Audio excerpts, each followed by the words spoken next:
Small business is about courage, risk-taking, independence, and we small business owners are survivors. Everybody has an idea for a business, but how do you take that idea from mind to market? This is the place to learn. Small Business School with Hattie Bryant. It's a new kind of school. Together we'll learn about business from the inside out, from the people who've done it. We'll meet the men and women who are today's pioneers and quiet heroes. Their lives are the textbooks. Our classroom is the world.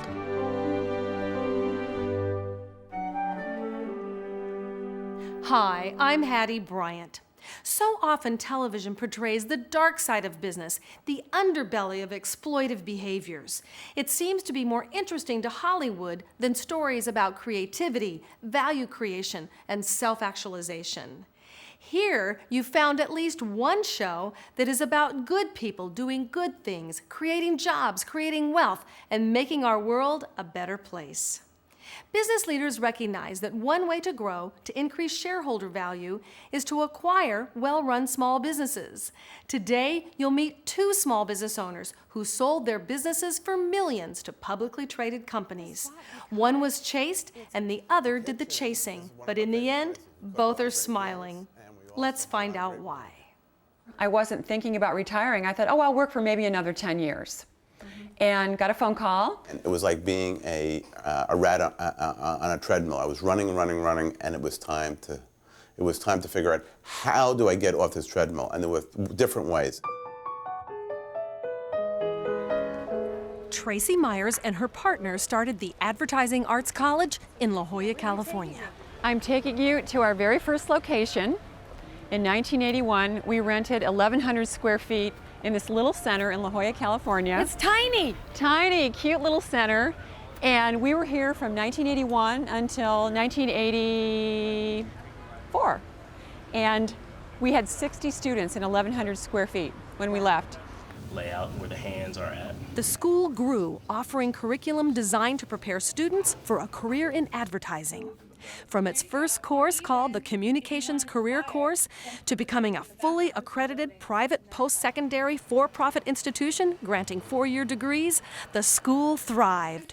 Every time I hear myself about to In October 2000, the Art Institute, a growing enterprise traded on the NASDAQ, bought the business from the entrepreneurs who had founded it.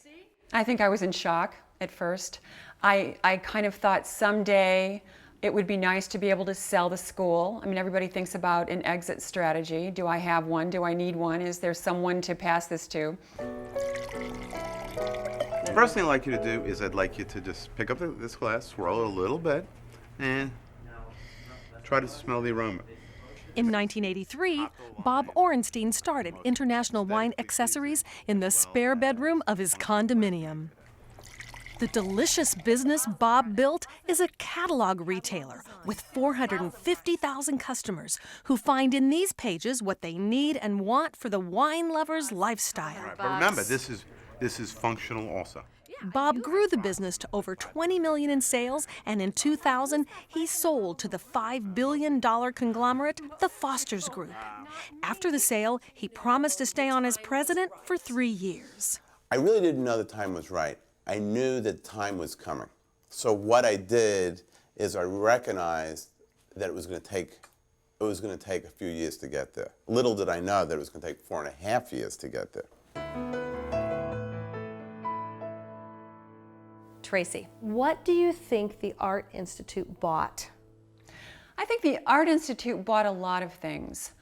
Number one, we were a successful business. The business made money every year, and it made more money with each consecutive year we were in business, and we were in business since 1981.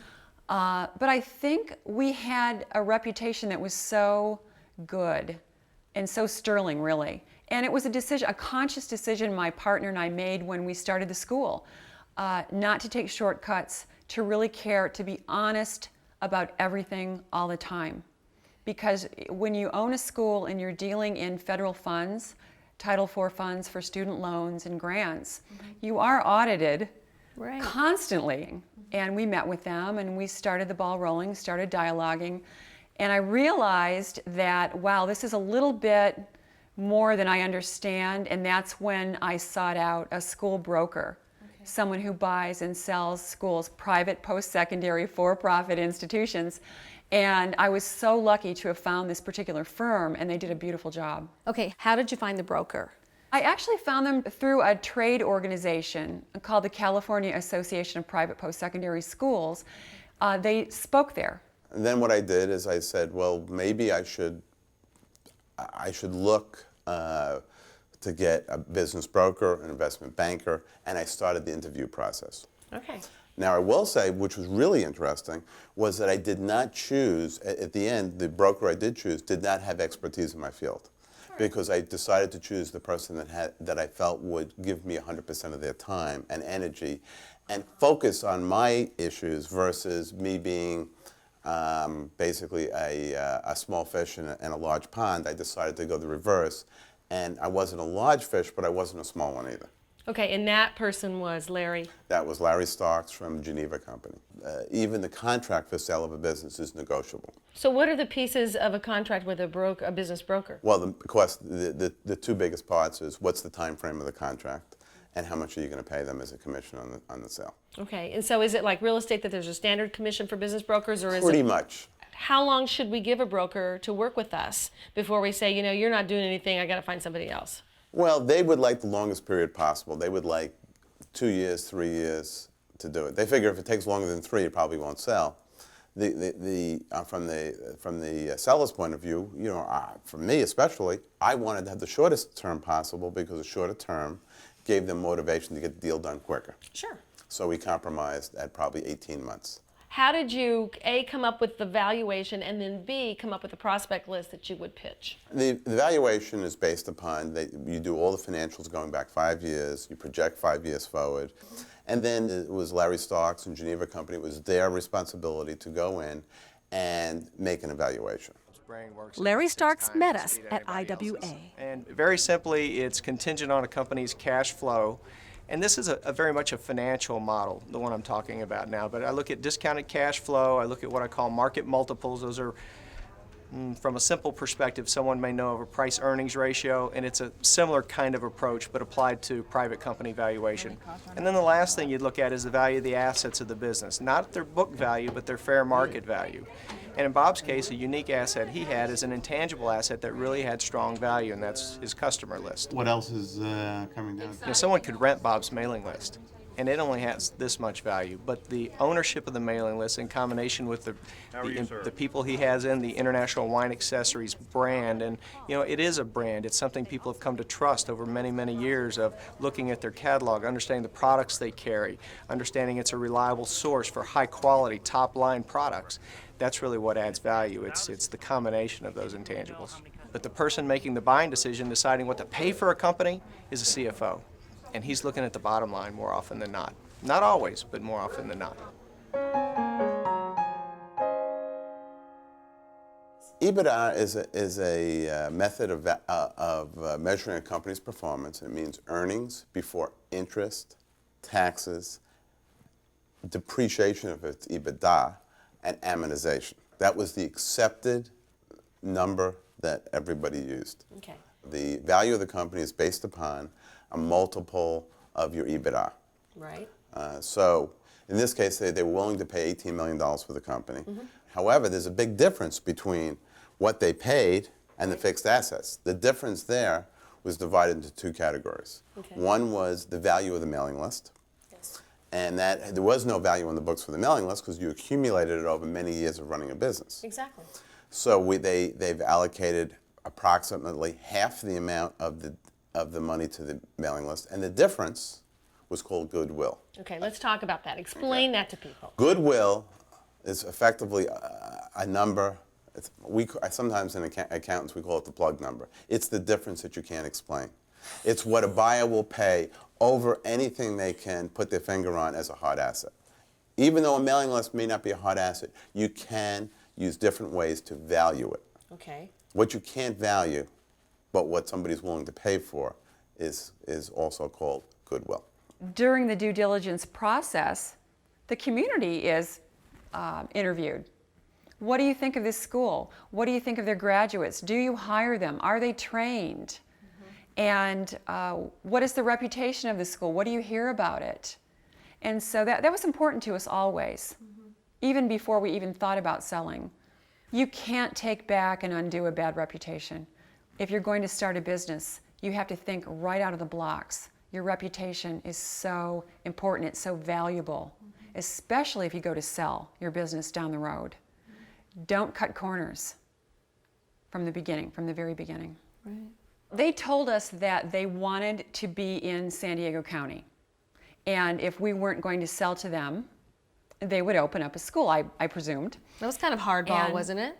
A little bit. I wasn't that fearful of it, though. I thought that might actually be good for us. They're going to draw awareness to these particular areas of study. They do a lot of advertising. They're very good at it. I wasn't so sure it was going to hurt us. But I thought, oh my gosh, we should probably get their name. And we did. We changed our name from the Advertising Arts College to the Art Institute of California. Like, oh my gosh, they've changed the name of the school. And you know what, in a strange way, it made us more valuable to them because we secured the name that they wanted.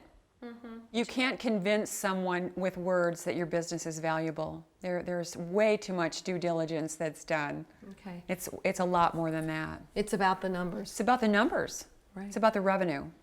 And they worked with our CPA that we had used for years and our bookkeeper, both very valuable people all along throughout the years. There was probably around 400 students at the time that they bought it, and tuition was $10,000 a year at that time. And they could see, looking at the books over the years, because we kept them all, that every year that we acquired more and more students. You grew. We grew every year. So Tracy, why did you move to this second location? Well, we moved because we were crowded and we were growing, and it was a good thing, and we decided to double our space, and so we moved here, only about 4 blocks away from our original location, in 1984, and we were here until 1987. We were here for 3 years, and we outgrew this space as well. So what do you do? What advice, I mean, does the space come before the customers or the customers and then the space? The space comes before the customers. You have to be ready, and you have to impress your customer with your location, with your facility. Where we are right now is in front of our 3rd location. We moved here in 1987. We were tired of leasing. We wanted to buy our own building, and this was one of the few single-user buildings available in La Jolla at the time. And how big? And it's 5,000 square feet. It was perfect for a school. All the bearing weight was on the outside walls, so we could do classrooms. The students loved it. There's parking underneath. It's deceiving. It's very long, so it goes back quite a distance. And we were delighted to own it. It was great. We were no longer having to deal with landlords and rents, and it was a very, very good move on our part. So one more piece of advice you'd give business owners as they grow their businesses: buy your own building as soon as you possibly can, because that's a whole other business right there. Tracy and her partner Gary Cantor stopped by the Art Institute to get an update from President Dan Levinson. Well, we've got about 823 students. We're going to be over 900 in a few weeks. And then on top of that, culinary just started as well. We've got right now 75 students. Next week we'll have about 98, 99. That's incredible. That's very fast. Yeah, very fast. Gary, are you still happy you sold? I am, and I was. I feel it was, again, a fulfillment of something that Tracy and I started. The best job we did was with students who were alienated from public education. From 1981 till we sold the school, those are the primary students that I remember serving, and the ones I think that we were kind of born to serve that weren't being reached by most other institutions of education. The sales process started when we were called in February of the year 2000, and the sale of the business closed in October, the end of October of 2000. That was fast, don't you think? I thought it was long. Then you now know you're entering a beauty pageant. Correct. Okay, so how did you prepare? Now you have a marketing effort. Yeah, how did you prepare to put yourself out there to all these people? Well, 2 things happen. First, you come out with a book, and the book is about a 150-page book, and it details the history of the company, the employees, what their roles are, what their education is, basically a resume on each significant employee. It gives growth charts of sales and profits over the years, margin calculations over the years, going back 5 years. And who are you going to send it to, and who are you going to call? Well, what happens for us is we prepare a teaser letter. And this letter did not reveal all the information, didn't reveal who the company was, just what kind of company, what kind of sales, and what kind of growth prospects we had for the future. And what we did is we sent that out to literally hundreds and hundreds of prospects. And then what was your response to that? From that, we've got about 46 responses that said, tell me, we'd like to know more. Sure. A lot of them, once they got the book, decided, no, not for me, and then it reduced down to a much smaller field, and I believe the field was reduced down to 8. You just have all these twists and turns. So none of the original people, and we had, basically, the deal died 3 times. It's like an emotional roller coaster, and I think the best way to put it would be that there's a little game going on. Okay. Once they hook you, they start saying, well, we're going to have to take out $50,000 for this, $100,000 for that, $500,000 for that.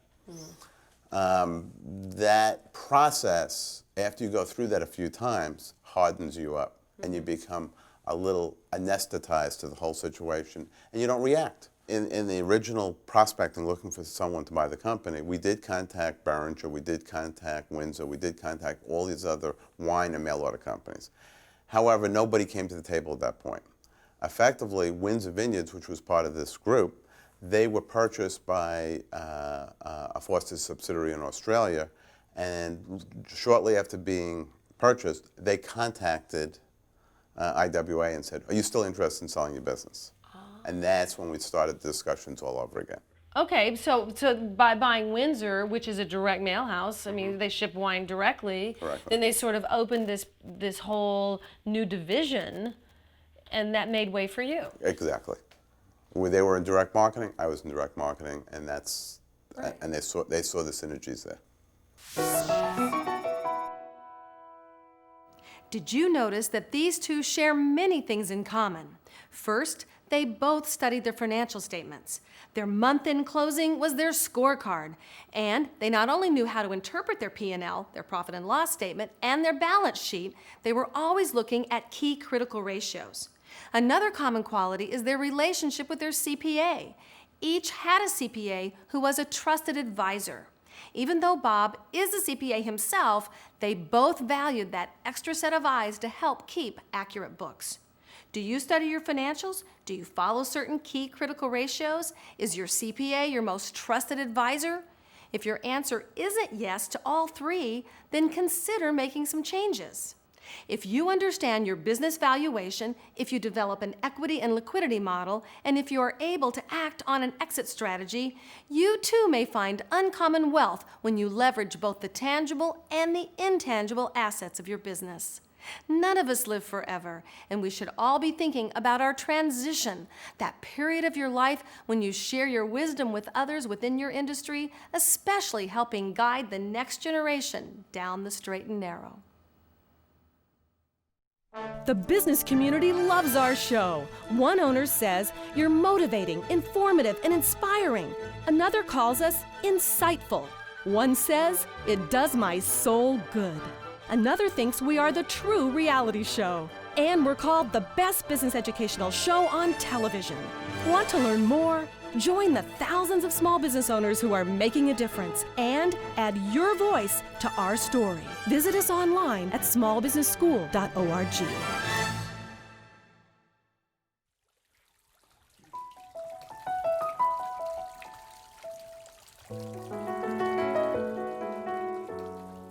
Why do you love this particular spot so much? I love this spot because it's private. I've got the mountains. I've got the ocean on the other side of the house. I've got gardens. It's quiet. And I was just lucky to find it. For Tracy and Bob, life is not all about work. It's about beauty and the joy of discovery. So this is 3,500 bottles, Bob? At least. At least. So you stopped counting? I stopped counting, and all I do is collect. It's full. It's almost 99% full now. And you said there's more than one bottle in a rack? Well, or? this side is double deep, and this side is single deep. Okay. These are the racks that we sell in the business, and I built myself a wine cellar. This was my garage. Okay. Now I can only have cars that are less than 182 inches. Because you took up this. I took up the garage. So when I go out and buy a car now, I have to buy it by size.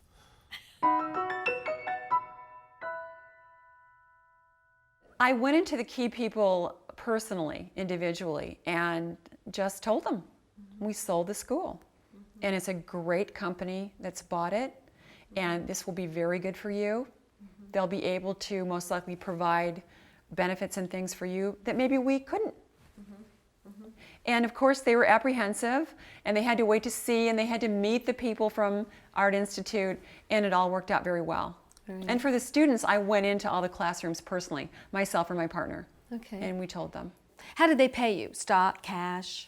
We were actually very, very lucky because we were paid in cash, 98% down, and then 2% paid a year later, provided there were no problems. Okay, that 2% held back was to dig down deeper into the books? I think maybe it's a safeguard for the buyer. What if we didn't uncover something? I was pretty relaxed through that year, and it all worked out, and it came in on schedule. All the cards were stacked in our favor, and the more we went into the negotiating process, the more I realized how valuable this school was. Was that just the most amazing insight for you? Did you go, wow? It was, actually, because I had no idea. I really never did the numbers on what would the value be if we wanted to sell. And thank goodness for the school broker that I hired, and he was a great negotiator, and so was I, if I do say so myself. Yeah. And it worked out for us. So, Bob, I mean, like, how do you feel? Actually, I feel good about it. I feel that my time has come and that I am extracting myself in an orderly fashion, and that the process itself makes me feel good. That I know that now that I'm in a big corporation, do I really belong? Probably not. That it will outgrow me as I will outgrow it, and that someday it'll be over. But I accept that, and actually I'm very pleased about it. Obviously, when you start a business, you should start a business because you want to make money. You can still do wonderful things. You can help people. I trained people to go to work. I launched careers, but I was being compensated for that. And that's important. Will people pay me for this? Can I make money doing this? And you might love it in the beginning, and you don't care if you're really making a lot of money, but 20 years later, you'll care. How do we build something that somebody else wants to buy? Well, the first thing you have to do is you have to have solid financial numbers. Numbers that somebody can check and rely upon. A lot of small businesses put all their effort into growing the sales, growing the organization, investing in the future, but they don't invest in the accounting. We had everything on a trajectory that looked like you could project right into the future. Always be thinking you're going to get a phone call saying we're interested in buying you, and are you ready? Because once someone asks you, they want to come and look at your books and look at your business and look at you right then. You don't have time to backtrack and change your reputation or change your revenue stream. Be always ready. So the best advice I can give a business owner is know where your limitations are and look into the future, because you can't take it with you. Just like you can't take money with you, you can't take your business with you. There's got to be a beginning and an end. And it's much better if you determine where the end is versus some other outside influence. You built it from nothing, you ran it for 20 years, and you passed it on so it could grow and be better and bigger. I would love to find something else. You know, I've rested now. You know, it's time. You know, I loved being in business. You know, I've forgotten all the aggravating parts of it. I want to do it again. I would say that I'm glad I made it, and I would say luck and timing were extremely important, and that brains may be highly overrated. Now that these two are wealthy and still young, they have to set some new goals. But for now, they're enjoying their homes and their pets. Bob is still adding to his extraordinary wine collection, and Tracy is looking for the next flower to plant in one of her gardens. Oh, I'm so proud. Yeah, I'm proud. We worked very, very hard and we were in the right place at the right time.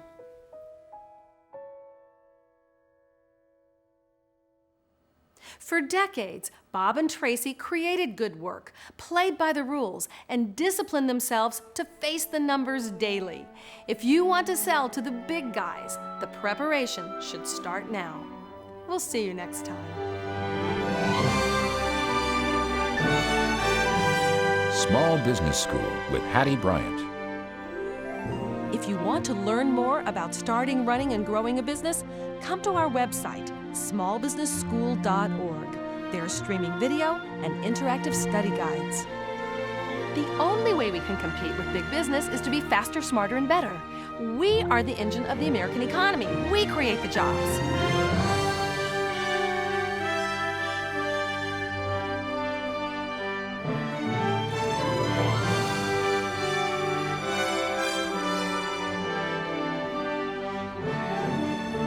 Small business is about big commitment. It's about sacrifice and struggle.